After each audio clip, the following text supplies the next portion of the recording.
Hello everyone.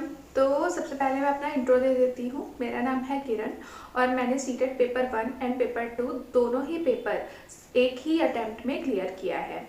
और मेरे marks जो सीटेट पेपर 1 में थे ये थे और दूसरा ये था। और आप मेरा स्कोर कार्ड देख सकते हो और ये मेरा फर्स्ट अटैम्प्ट था। तो मैं सबसे पहले आपको ये बताना चाहती हूँ, जैसा कि सबको पता है 20 अगस्त को पेपर होने वाला है।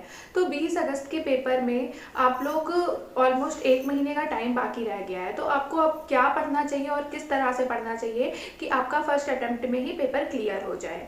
तो जिन्होंने अभी तक कुछ भी तैयारी नहीं करी है और वो सीटेट क्लियर करना चाहते हैं फर्स्ट अटैम्प्ट में ही, तो आप उनके लिए ये वीडियो बहुत ज़्यादा इम्पॉर्टेंट हो जाएगा। तो मैं बताती हूँ आप लोगों को। जैसे कि पेपर 1 की बात करें तो उसमें सब्जेक्ट होते हैं सीडीपी, हिंदी, इंग्लिश के साथ कोई संस्कृत लेना चाहता है तो वो संस्कृत ले सकता है इंग्लिश के बिहाफ पे, और मैथ्स एंड ईवीएस ये सब्जेक्ट रहते हैं। तो सबसे पहले मैं आप लोगों को यही बोलूँगी कि जिन्होंने भी तैयारी अभी तक नहीं करी है, सबसे पहले वो प्रीवियस ईयर पेपर ले लें। प्रीवियस ईयर पेपर लेने से ये होता है ना कि उनके दिमाग में बैठ जाता है कि उनको कहाँ कहाँ से, मतलब किस तरह से क्वेश्चन बन रहे हैं और कैसे जो क्वेश्चन का लेवल है वो किस तरह का आता है। तो सबसे पहले मैं सीटेट की बात करूंगी कि सीटेट में जब मेरा पेपर था तो मेरी जो कुछ फ्रेंड्स थी उन्होंने कोचिंग भी ली हुई थी, बट मेरे पास इतना टाइम नहीं रहता था कि मैं कोचिंग में भी टाइम दे पाऊँ और घर में भी और साथ के साथ अपनी पढ़ाई में भी।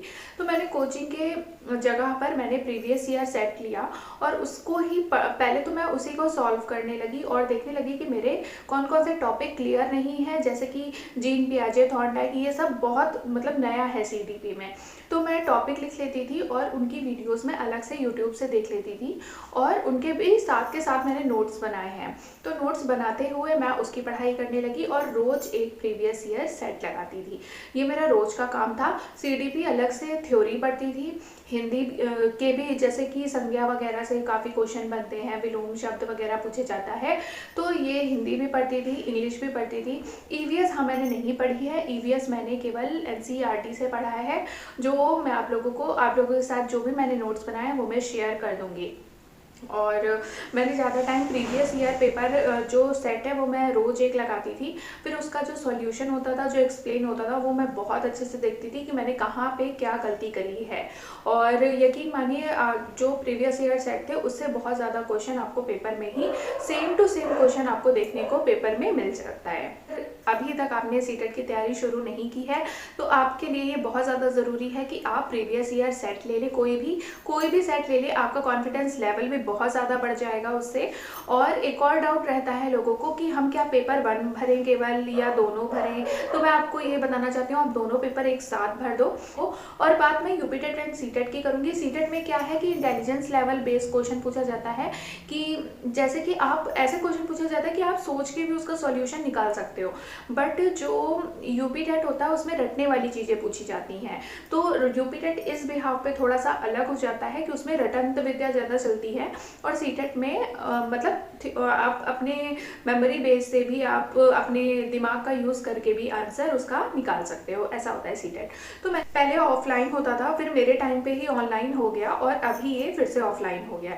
तो ऑनलाइन में ये अच्छी बात होती है कि जो आपने टिक किया है तो आप आंसर अपना फिर से चेंज भी कर सकते हो। बट मुझे ऑनलाइन में सबसे बड़ी प्रॉब्लम ये लगी थी कि जो इंग्लिश का पैसेज आए थे, इंग्लिश के पैसेज बहुत ज़्यादा बड़े आए थे, जिसको पढ़ के और फिर क्वेश्चन टिक करना बहुत मुश्किल पड़ रहा था मुझे। मैं अपना पर्सनल एक्सपीरियंस है आप लोगों के साथ शेयर कर रही हूँ, मुझे बहुत दिक्कत लगी थी। बट ऑफलाइन के लिए ये अच्छी बात है कि ऑफलाइन वाला है तो आपको पूरा पैसेज आपको लिखा हुआ मिल जाएगा और आप उसमें अंडरलाइन भी कर सकते हो कि हाँ ये जो वर्ड है वो क्वेश्चन से यहाँ पे मिल रहा है, तो ये आपका एक प्लस पॉइंट हो जाएगा। लेकिन हाँ प्रॉब्लम ये होती है ऑफलाइन में कि अगर आपने क्वेश्चन का आंसर जैसे वो भरना होता है, गोला भरना होता है, अगर आपने वो भर दिया तो आप उसको चेंज नहीं कर सकते। तो कुल मिला के मैं ये कहना चाहती हूँ, जब बहुत बहुत ज़्यादा श्योरिटी हो जाए कि हाँ इसका आंसर यही होगा तभी आप उसमें गोला भरें, ठीक है। एक और चीज़ मैं आप लोगों को बता देती हूँ, जैसे सीटेट होता है ना, उसमें सीडीपी में ये क्वेश्चन इस तरह से क्वेश्चन पूछे जाते हैं कि जैसे कोई बच्चा बहुत दिन से स्कूल नहीं आ रहा है तो आप क्या करेंगी, तो ये तो आप सोच के भी बता सकते हो, लेकिन जो यूपीटेट होता है उसमें थोड़ा सा रटने वाली चीज़ें हो जाती हैं, जैसा कि मैं पहले भी आप लोगों को बता चुकी हूँ। तो मैंने ये जो पेपर क्लियर किया था सीटेट, और ये मैंने सेल्फ स्टडी से ही क्लियर किया था, मैंने कहीं से भी क्लासेस और कोई भी मैंने ऑनलाइन बैच वगैरह के लिए पे नहीं किया था। बस मैंने यूट्यूब से सीडीपी की क्लासेस ज़रूर देखी थी, वो भी कुछ टॉपिक्स देखे थे जो भी मुझे प्रीवियस ईयर का जो सेट था मेरा, उसमें जो टॉपिक मुझे समझ नहीं आता था बस उसको लिख लेती थी मैं, और यूट्यूब में सर्च करके वो मैं देख लेती थी। मेरा कोई एक स्पेसिफिक चैनल नहीं था कि मैं इसी चैनल से पढ़ रही थी, मैंने अलग अलग चैनल से अलग अलग टॉपिक्स देखे हैं।